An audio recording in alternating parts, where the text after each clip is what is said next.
নমস্কার বন্ধুরা, শুভ সকাল। কেমন আছো তোমরা? আশা করি সবাই ভালো আছো। আমিও তোমাদের ভালোবাসায় ভগবানের আশীর্বাদে বেশ ভালো আছি। এদিকে দেখো, সকাল সকাল বাসি কাজকর্ম সেরে তারপরে কিন্তু স্নান করে ঠাকুর ঘরে আসলাম। তারপরে কিন্তু তোমাদের সঙ্গে সব কিছু শেয়ার করছি। কোনো দিন না দেখবে সকালবেলা কাজের চাপটা এতটাই বেশি থাকে, তো তখন না আর ক্যামেরাটা অন করার কথা আর কি খেয়ালও আসে না। কারণ যদি ক্যামেরা নিয়ে কাজ করতে ধরি তাহলে তো অনেকটাই লেট হয়ে যাবে। আর যেহেতু সকাল সকাল স্নানটা হয়ে গেছে, তা এর জন্য স্নানটা করে সোজাসুজি ঠাকুর ঘরে চলে এসেছি। তো এদিকে কি বলবো আর বলছি, বৃষ্টির জন্য না আর ভালো লাগছে না। পুজোর আগে এত বৃষ্টি একদমই অপছন্দ হচ্ছে। তো বৃষ্টি হচ্ছে, বৃষ্টির জন্য তো আর সেরকম করে বাইরের কাজও আমি করতে পারছি না।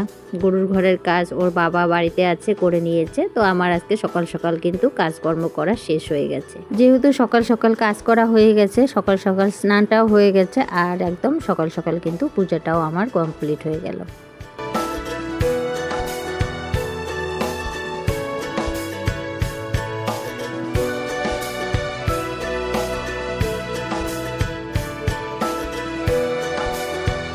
পূজা দিয়ে দেখো বাইরে তোমাদেরকে দেখাচ্ছি কতটা বৃষ্টি, কি আর বলি। পূজার সময় এরকম বৃষ্টি কি ভালো লাগে বলো তো।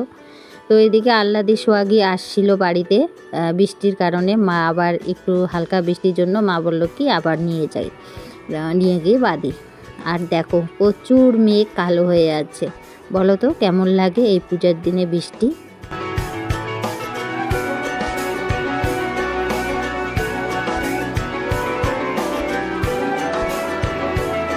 চলে আসলাম রান্নাঘরে। এই তো এখন দুপুরে রান্না বান্না করব। সকালবেলা তো চা খাওয়া দাওয়া হয়ে গেছে, তো এখন দুপুরে রান্না বান্না করব। রান্না বান্না আর কি করব, ওই দেখি কি করি। ঘরে তো ডিম নিয়ে এসেছে, ডিমটাই রান্না করব ভাবছি। আর এই বৃষ্টির কারণে ঠিকঠাক বাজারেও যাওয়া হচ্ছে না। তো এখন ভাতটা বসিয়ে দিয়ে তারপরে কিছু বাসনপত্র আছে সেগুলো গুছিয়ে গাছিয়ে নিব। তো এই যে দেখো চালটা ধুয়ে নিয়ে আসলাম, ধুয়ে নিয়ে এসে এখন চালটা দিয়ে দিব, তারপরে কিন্তু বাকি কাজগুলো করে নিব। আর জানো তো বন্ধুরা, বৃষ্টি যদি কমে যায় তারপরে যে আমার কত ধোয়া পাকলা করতে হবে তার কোনো ঠিক নেই। কারণ অনেক কিছু ধুতে হবে। এখনও পূজার কিছুটা কাজ আর কি বাকি আছে। এর আগে তো অনেক দিন আগে ঘর দুয়ার ঝাড়ু দেওয়া হয়ে গেছে, ঝাড়া আর কি। তো অনেকটা ঝাড়াঝাড়ি তো অনেক আগেই করে ফেলেছি। তারপরে আবার কিছুটা জানালা দরজাগুলো গ্রিলগুলো সেগুলো আর কি পরিষ্কার করা হয়নি, তো ওগুলো করা বাকি আছে। তো রোদটা উঠলেই তো করব, না হলে কিভাবে করব বলো তো। রোদ তো দেখা নেই, আর বৃষ্টির মধ্যে কি আর এই সব কাজ ভালো লাগে বলো। যে কোনো ঘরের দুয়ারের কাজ করতে গেলে কিন্তু একটু কড়কড়া রোদ উঠবে, তাহলে কিন্তু কাজকর্ম করে শান্তি হয়। তো যাই হোক, দেখি পূজার আগে বৃষ্টিটা যদি কমে অনেকটাই ভালো। আর এই তো ভাতটা বসিয়ে দিয়ে এই যে এখন বাসনের র্যাকটা আর কি মুছে নিচ্ছি। যেহেতু বাসনগুলো একদম সব ঝুড়ির মধ্যে আছে, সব বের হয়ে গেছে, তো এখন একটু মুছে মাছে নিয়ে তারপরে আর কি রাখবো। আমি এটাই করি সব সময়, যখনই বাসনগুলো দেখি অনেকটাই ফাঁকা হয়ে থাকে তখনই আমি বাসনের র্যাকটা মুছে নেওয়ার চেষ্টা করি, কারণ যেহেতু ফাঁকা থাকে তার জন্য। তো এই যে এখন বাসনগুলো গুছিয়ে নিয়ে তারপরে কিন্তু যা রান্না বান্নার জোগাড়গুলো সেটা করে নেব। আর আমরা তো জানোই যে রান্না বসিয়ে দিয়ে যে কতটা কাজ সারি, সেটা তো প্রত্যেকটা হাউস ওয়াইফরা জানে যে রান্না বসিয়ে দিয়েও আমরা অনেকটাই কাজ সারি। কারণ না হলে ওই রান্নার দিকে যদি শুধু থাকি তাহলে কিন্তু আর অনেক কাজে পিছিয়ে যাবে। তো রান্না বসিয়ে দিয়ে যে আমরা কতটা কাজ করি সেটা তো আমরাই জানি। তো এই যে ভাতটা হতে হতে আমি এদিকে মোটামুটি বাসনগুলো গুছিয়ে নিব। তারপরে দুপুরের যা রান্না বান্না আছে, যে সবজি রান্না করব সেগুলো আর কি কেটে নিব। তো এদিকে দেখো এখন বাসনগুলো গুছিয়ে নিয়ে আর কি এই সবগুলো করব। তো চলো বাসনগুলো গুছিয়ে নিই।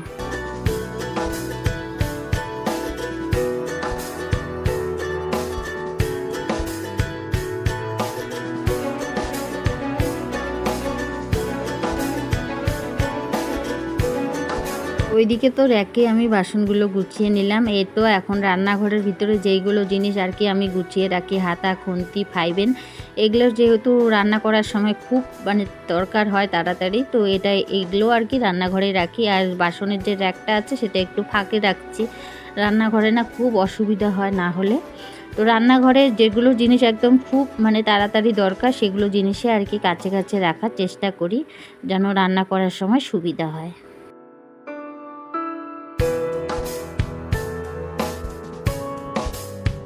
বাসনগুলো গুছিয়ে তারপরে এই যে একটু পেঁয়াজ লঙ্কা তারপরে আলু আর কি ভাজা করে নিচ্ছি, কারণ ভাত ওদিকে হয়ে যাচ্ছে।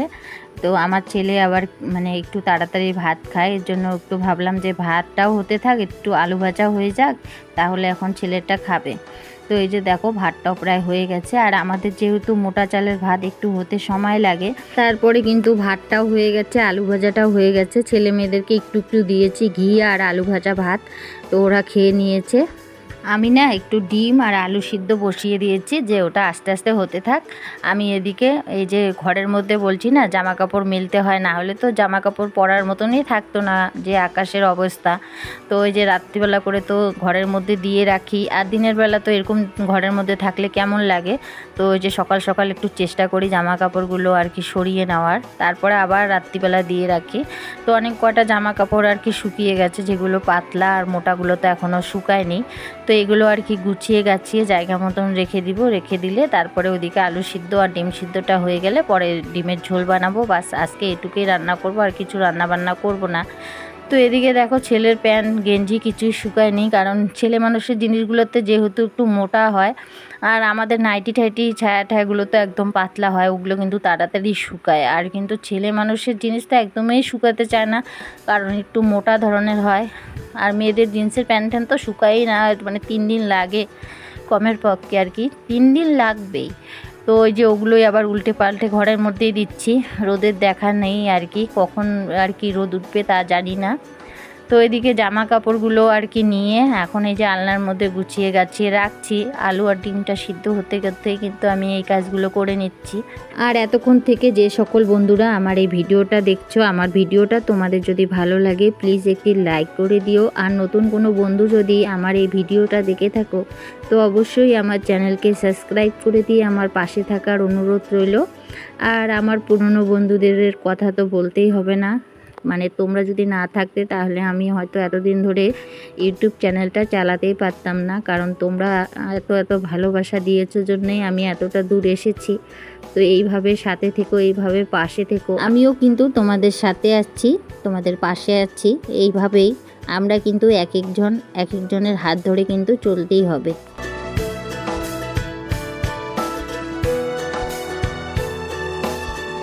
আর এদিকে দেখো আমার কিন্তু ডিম আলু সিদ্ধ হয়ে গেছে, তারপরে সব ছুলে ছালে মশলা টশলা করে নিয়ে চলে এসেছি রান্নাঘরে। ডিমটা তো আগে ভেজে নিয়েছি, আর এই যে এখন মশলা কষিয়ে নিচ্ছি।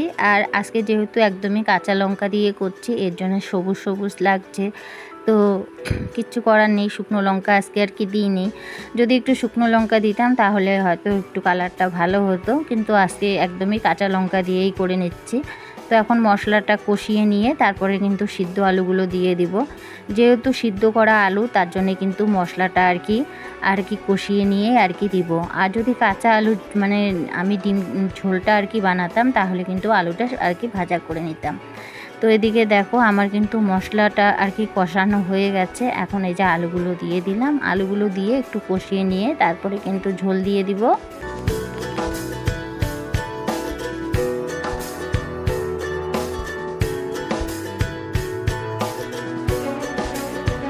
আর এদিকে দেখো আমি কিন্তু ঝোলটাও দিয়ে দিয়েছি, এখন দিয়ে দিচ্ছি ডিম। বাস এইদিকে আবার দেখি আকাশে না আর কি রোদ উঠেছে, মানে হালকা রোদ উঠেছে, মানে বৃষ্টিটা কমেছে। তো স্নান করার সময় না অনেক কটা জামা কাপড় আর কি ধুয়ে রেখেছি, তো ভাবলাম ঝোলটা দিয়ে আমি যাই জামা কাপড়গুলো মেলে দিয়ে আসি। যাই হোক জলটা তো ঝরবে, তারপরে আবার না হলে ফ্যানের নিচে দেওয়া যাবে। তো যাই হোক এদিকে কিন্তু আমার ঝোলটাও ফুটে গেছে, পরে ঝটপট করে আমি ঝোলটাকে আর কি নামিয়ে নিয়ে গেছিলাম আর কি জামা কাপড় মেলতে।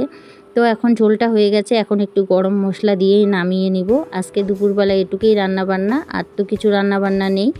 তো চলো ঝোলটা নামিয়ে নিই, নামিয়ে নিয়ে তারপরে জামা কাপড়গুলো মেলে দিয়ে আসি।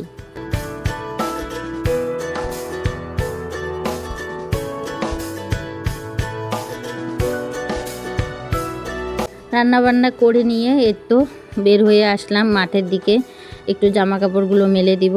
কারণ এখন যেহেতু একটু আর কি বৃষ্টিটা কমেছে, তো এখন একটু জলটা ঝরবে আর কি, যদিও শুকাবে না কোনো কিছুই, তো মানে জল ঝরার জন্য আর কি দিয়ে রাখছি। তো চলো জামা কাপড়গুলো মেলে দিই। আর বন্ধুরা, আজকের ভিডিওটা আমি এখানে শেষ করছি। ভিডিওটা যদি ভালো লাগে আবারও বলছি লাইক কমেন্ট সাবস্ক্রাইব করে দিও। আর সবাই ভালো থেকো, সুস্থ থেকো। আবারও দেখা হবে নেক্সট ব্লগে। ততক্ষণ পর্যন্ত সবাইকে টাটা, বাই বাই।